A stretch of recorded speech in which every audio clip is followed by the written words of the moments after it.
Welcome to merit minds. So మనం ఈరోజు పర్యావరణానికి సంబంధించిన ఒక కీలకమైన అంశాన్ని డిస్కస్ చేస్తూ ఉన్నాం. సో ఇది సుప్రీంకోర్టు ఇచ్చిన జడ్జిమెంట్ అన్నమాట. సో ఈ జడ్జిమెంట్ అయిన నేపథ్యంలో ఇది కోర్టు ఇటీవలి కాలంలో ఇచ్చిన తీర్పులు అనే అంశంలో అంటే పాలిటీలో భాగంగా చదువుకోవాలి, అదేవిధంగా ఎన్వైర్న్మెంట్లో భాగంగా చదువుకోవాలి, గవర్నెన్స్లో భాగంగా కూడా ఈ అంశాలు ఉంటాయి. విధంగా మీరు జనరల్ ఎస్ఏ రాసినప్పటికీ ఈ తీర్పుని స్పృశించే అవసరం ఎక్కడైనా రావచ్చు. సో ఈ నేపథ్యంలో వీడియో చివరి వరకు చూడండి, చాలా చాలా ముఖ్యమైన టాపిక్ అన్నమాట ఇది.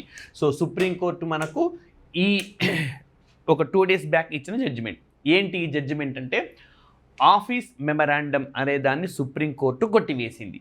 ఓకే, సో దేనికి సంబంధించిన ఆఫీస్ మెమరాండం, అసలు ఆఫీస్ మెమరాండం అంటే ఏంటి, ఇవన్నీ కూడా డిస్కస్ చేద్దాము. సో మరి ఏ ఆఫీస్ మెమరాండం అంటే it permitted retrospective environmental clearances for projects that had already commenced construction or operations without prior approval. So మీకు ఈజీగా చెప్తాను, మన భారతదేశంలో ఏ ప్రాజెక్టు నిర్మించాలి అన్న ప్రాజెక్ట్ అంటే అది జల విద్యుత్ ప్రాజెక్ట్ మాత్రమే కాదు, పరిశ్రమలకు సంబంధించినవి కావచ్చు, ఏవైనా నిర్మించాలి అంటే మనకు ఎన్వైర్న్మెంట్ క్లియరెన్స్ ఉండాలి, అంటే పర్యావరణ అనుమతులు అనేవి తప్పనిసరి. ఓకే, ఏమి తప్పనిసరి? పర్యావరణ అనుమతులు, ఇంగ్లీష్లో ఎన్వైర్న్మెంట్ క్లియరెన్స్ అని అంటాం. మరి ఈ పర్యావరణ అనుమతులు లేకుండా, సో పర్యావరణ అనుమతులు లేకుండా ఒక కన్స్ట్రక్షన్ని స్టార్ట్ చేసినారు అనుకుందాం, రైట్? అది చెల్లుబాటు అవుతుందా అంటే చట్టం ప్రకారం చెల్లుబాటు కాదు. ఆ చట్టం ఏంటి, ఎప్పుడు వచ్చింది, మళ్ళీ చూద్దాం.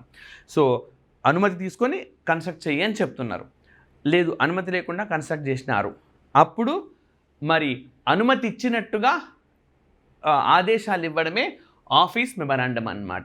సో అంటే నువ్వు ఫర్ ఎగ్జాంపుల్ ఈ రోజు నుంచి ఒక చట్టం చేస్తూ ఉన్నారు, రైట్? నువ్వేది నిర్మించినా పర్మిషన్ తీసుకో అని చెప్పి అనుమతి, రైట్? అయితే ఒక 2 days తర్వాత పని ప్రారంభించినావు, అనుమతులు తీసుకోలేదు. ఒక 10 days తర్వాత నువ్వు అనుమతి తీసుకోలేదు కదా అని అడిగితే ఆఫీస్ మెమరాండం తీసుకుంటున్నావు అన్నమాట. సో ఇట్లా మనము ఎలాంటి అనుమతులు లేకుండా నిర్మాణాలు చేపట్టినప్పుడు ఆఫీస్ మెమరాండం తీసుకోవాలి అన్న ఒక పద్ధతి ఏదైతే ఉందో ఆ పద్ధతిని సుప్రీంకోర్టు కొట్టివేసింది, రైట్? సో పర్యావరణ పరిరక్షణలో భాగంగా సుప్రీంకోర్టు తీసుకున్న కీలకమైన నిర్ణయంగా మనం దీన్ని చెప్పుకోవచ్చు, రైట్? సో ఏంటి అంశము? ఖచ్చితంగా నువ్వు అనుమతి తీసుకొని నిర్మించుకో, అనుమతి తీసుకొని నిర్మించుకోకపోతే చెల్లుబాటు కాదు, కానీ చెల్లుబాటు కావాలంటే ఆఫీస్ మెమరాండాన్ని ఇస్తున్నాను అన్నాడు. అట్లా ఆఫీస్ మెమరాండం ఇవ్వడం చెల్లదు అని చెప్పి సుప్రీంకోర్టు అంటూ ఉంది. సో ఈ నేపథ్యంలో మనకు ఈ విధానాలన్నీ ఏ విధంగా పరిణామక్రమం చెందినాయి, ఎవల్యూషన్ ఎట్లా జరిగింది అన్న అంశాలను చూడాల్సి ఉంటుంది. ఇవన్నీ ఎగ్జామినేషన్కు మనకు కీలకమైన పాయింట్స్ అవుతాయి. సో ఫస్ట్ ఆఫ్ ఆల్ మనకు ఆఫీస్ మెమరాండం అనేది ఒక అడ్మినిస్ట్రేటివ్ ఇన్స్ట్రక్షన్, అంటే ఒక పరిపాలనాపరమైన సూచన మాత్రమే. ఎవరిస్తారు? Ministry department, and does not have the force of law, అంటే చట్టం ప్రకారం అమలయ్యేది కాదు. సో ఇప్పుడు కేంద్ర రాష్ట్ర శాసన వ్యవస్థలు చట్టాలు చేస్తాయి, ఆ చట్టం అమలు చేయడం వేరు. ఆ చట్టాలు అమలు చేయడానికి మనకు వెనకల శాసన వ్యవస్థలు చేసిన అంశాలు ఉన్నాయి, శాసన వ్యవస్థలు చెప్పినవే మనం అమలు చేస్తూ ఉన్నాం.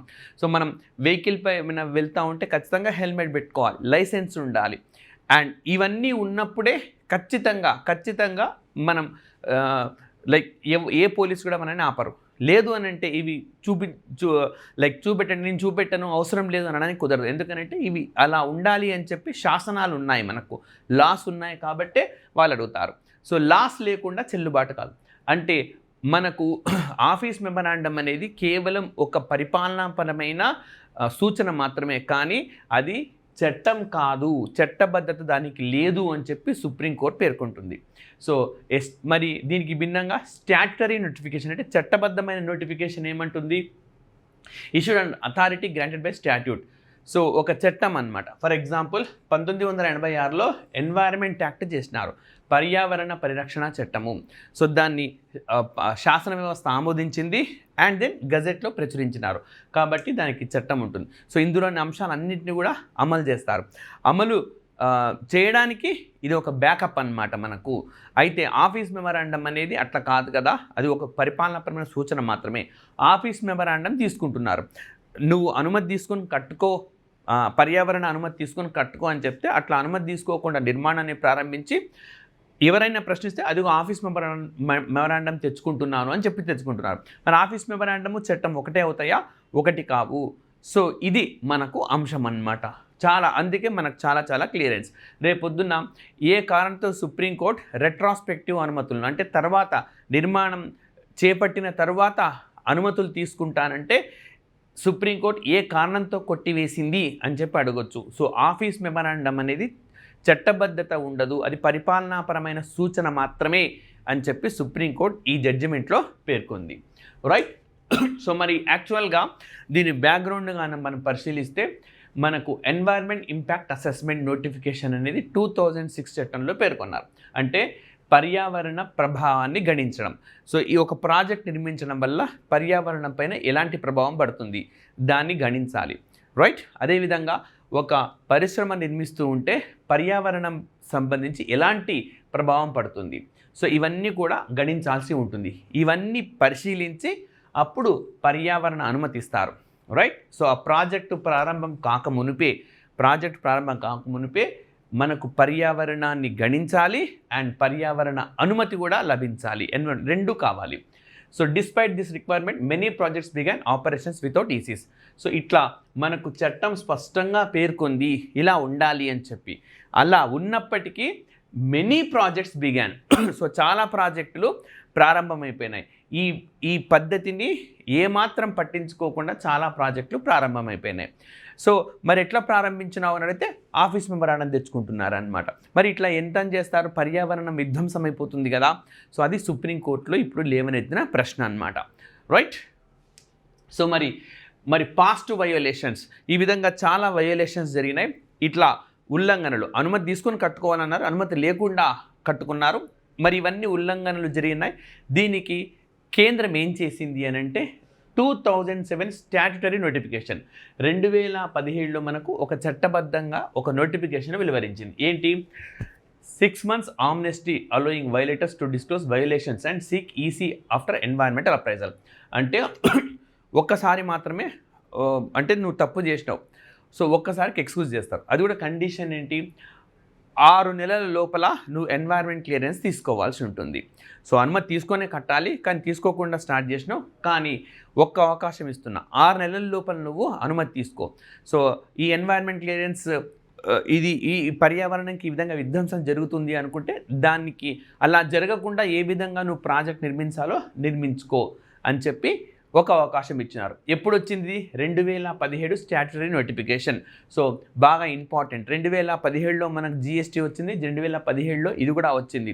సో ఈ ఒక సంవత్సరం వచ్చినప్పుడు అందులో ముఖ్యమైన వాటిని మనం కంపల్సరీ చర్చించుకోవాలి. కేవలం జిఎస్టీ చట్టం గుర్తుంచుకుంటే సరిపోదు, ఈ నోటిఫికేషన్ కూడా ఒకటి వచ్చింది. సో మరి 2021లో ఇప్పుడు ఇదే మనకు మెయిన్ అన్నమాట. సో ఆఫీస్ మెమరాండం ప్రవేశపెట్టారు. 2017లోది టు సమ్ ఎక్స్టెంట్ బాగుంది. 2021లో ఏమొచ్చింది? ఇంట్రడ్యూస్డ్ ఏ స్టాండర్డ్ ఆపరేటింగ్ ప్రొసీజర్, అంటే ఒక ప్రామాణికమైన మనకు కొనసాగే ఒక పద్ధతిని, ప్రామాణికమైన విధానాన్ని ప్రవేశపెట్టారు.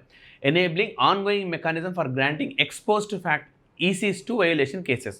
సో అక్కడేమో ఒక అవకాశం ఇస్తే 6 నెలల లోపు చేసుకోండి అని చెప్పినారు. సో 2021 ఏమన్నారు?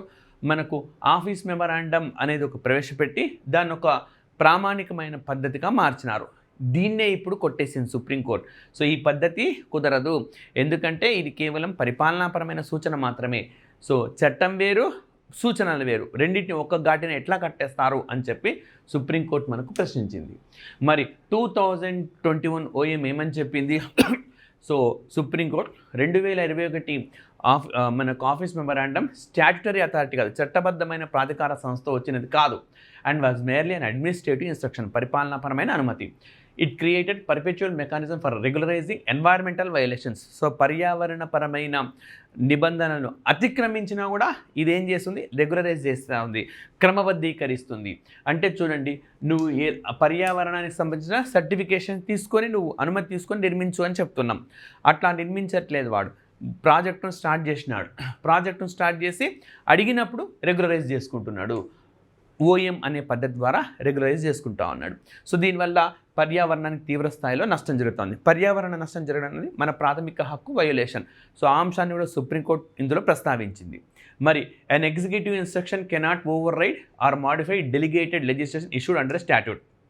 చూడండి, ఎగ్జిక్యూటివ్ ఇన్స్ట్రక్షన్ అంటే ఒక కార్యనిర్వాహక అధికారి వచ్చే ఒక పరిపాలనమైన సూచన అతిక్రమించరాదు. దేన్ని అతిక్రమించరాదు?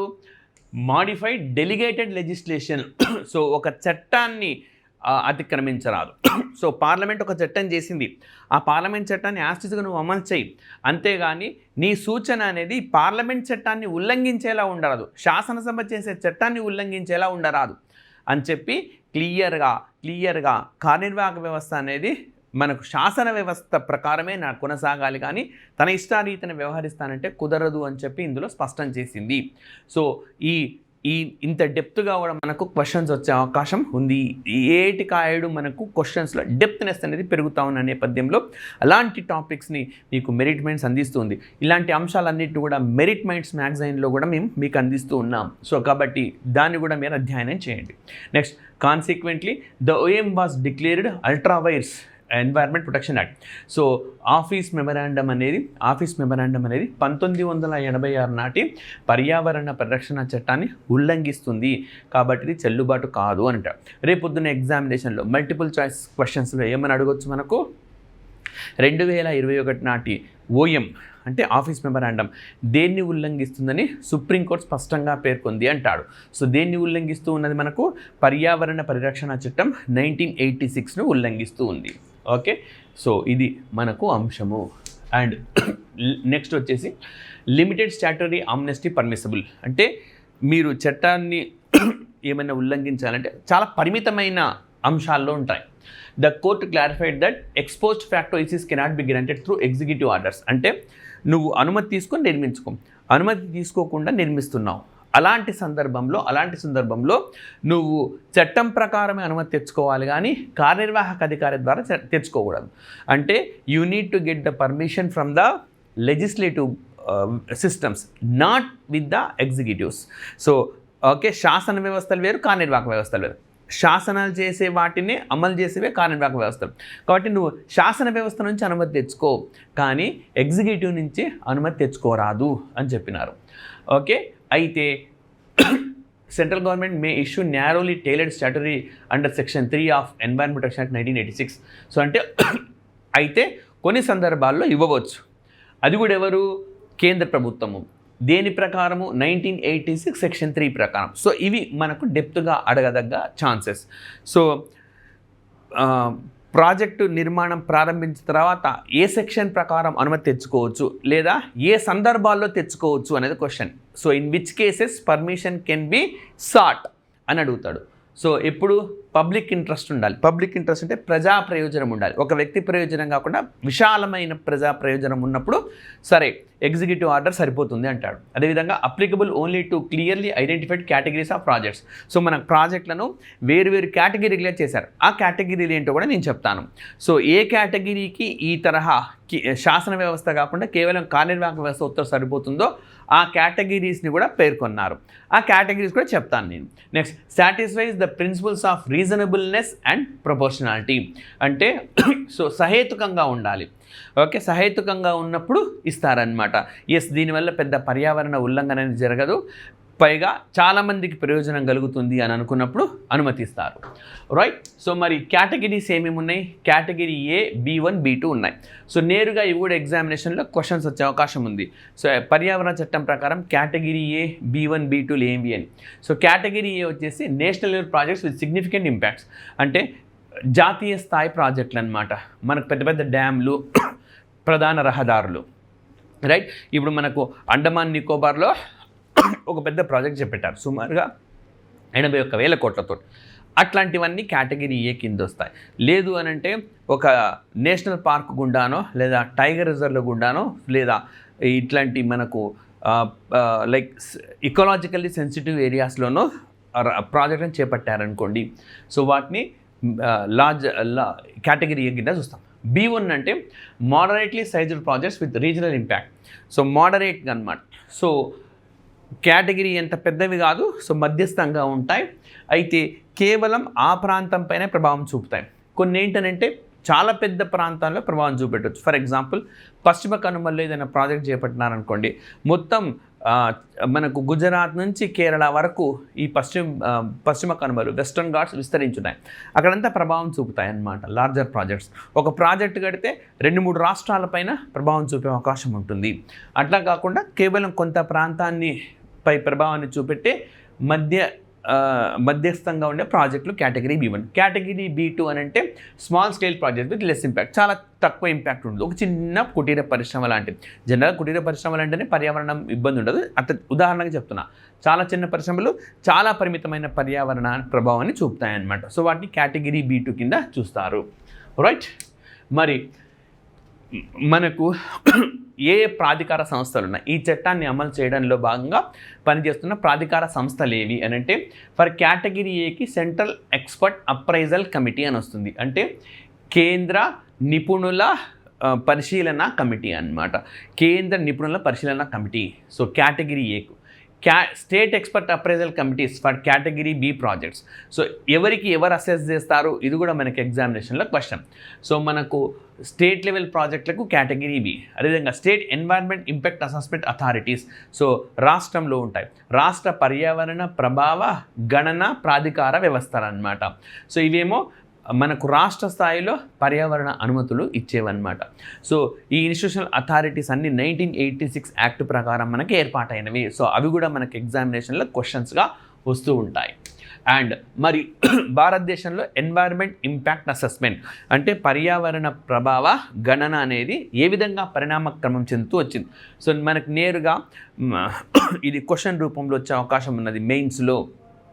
సో 1994లో union ministry of environment and forest అంటే కేంద్ర మనకు పర్యావరణ అడవుల మంత్రిత్వ శాఖ వాళ్ళు ఎన్వైర్న్మెంట్ క్లియరెన్స్ మ్యాండేటరీ చేశారు. అంటే నువ్వేదైనా నిర్మించాలి అనుకుంటే ఖచ్చితంగా పర్యావరణ అనుమతి ఉండాలి అని చెప్పి తప్పనిసరి చేశారు. ఇలా తప్పనిసరి చేయడానికి హక్కు వాళ్ళకి ఎక్కడి నుంచి వచ్చిందంటే 1986 చట్టం ప్రకారం వచ్చింది.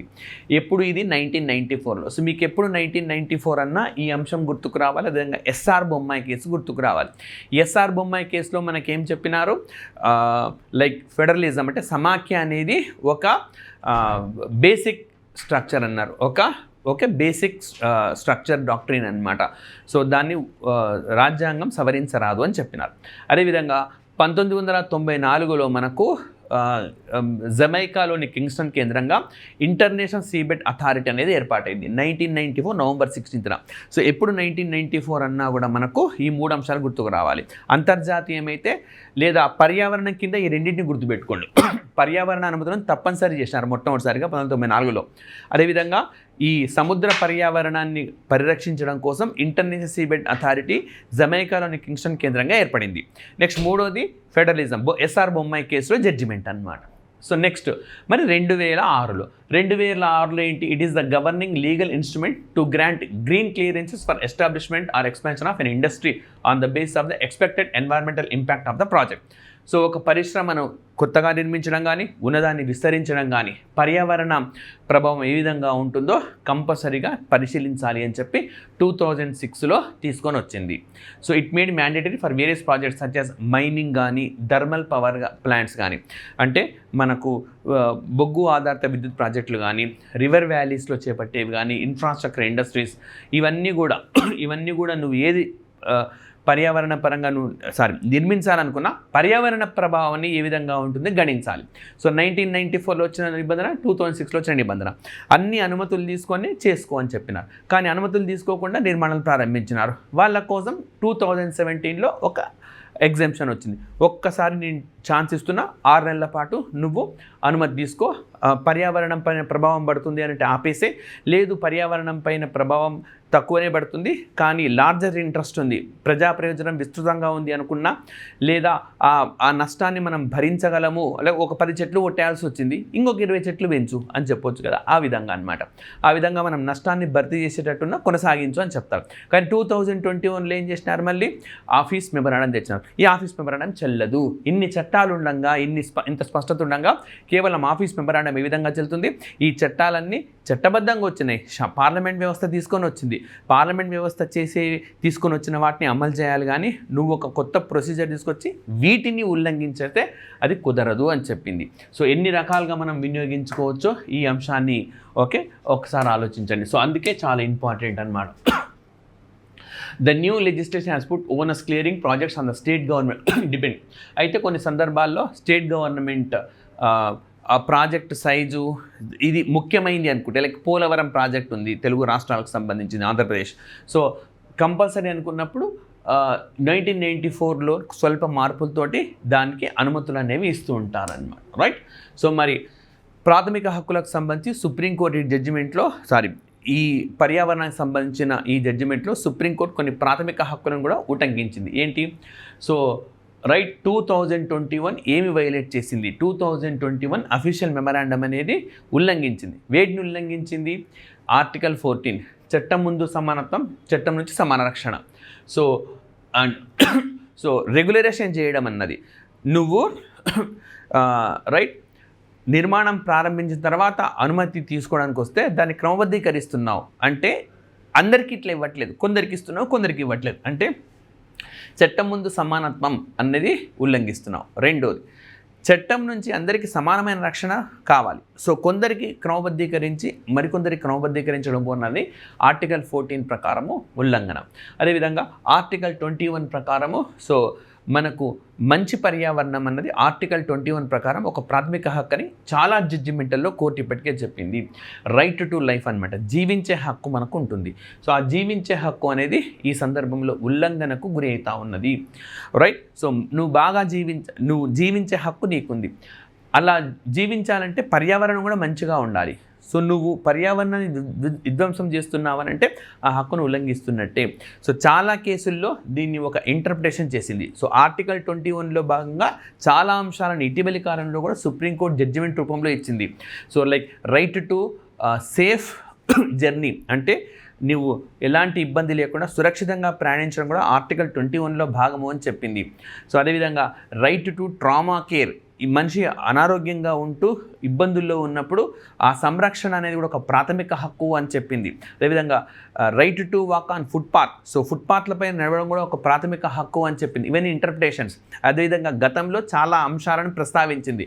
సరైన పర్యావరణం అన్నది కూడా ఆర్టికల్ 21లో భాగమే అని చెప్పి మనకు సుప్రీంకోర్టు పేర్కొంది.